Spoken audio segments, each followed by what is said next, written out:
আসসালামু আলাইকুম। পড়ন্ত বিকেলে আমি একটা সুন্দর একটা জায়গায় এসেছি এবং এই বিলে আসার পর দেখলাম যে অনেক শাপলা ফুল ফুটেছে এখানে। চারপাশে শুধু শাপলা ফুল আর শাপলা ফুল, দেখতে অসম্ভব সুন্দর লাগতেছিল। এখানে আরও অনেক ছিল শাপলা ফুল, তবে কেউ মনে হচ্ছে যে এখান থেকে তুলে নিয়ে গেছে। এই শাপলা ফুলগুলো শুধু সাদা ছিল না, একদম যে সাদা এরকমটা ছিল না। পাপড়িগুলো ছিল কিছুটা নীল প্রকৃতির এবং পাতাগুলো তো দেখতে অসম্ভব সুন্দর দেখাচ্ছিল। তবে একটাই সমস্যা ছিল যে পানিগুলো একদম পরিষ্কার ছিল না, কিছুটা কালো ছিল।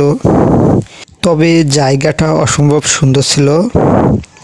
এই সময় আসলে সব জায়গায় সব বিলেই শাপলা ফুল ফুটে থাকে, হয়তো দেখলে বোঝা যাবে যে কতটা সুন্দর। সামনাসামনি দেখলে দেখতে অসম্ভব সুন্দর ছিল শাপলা ফুলগুলো।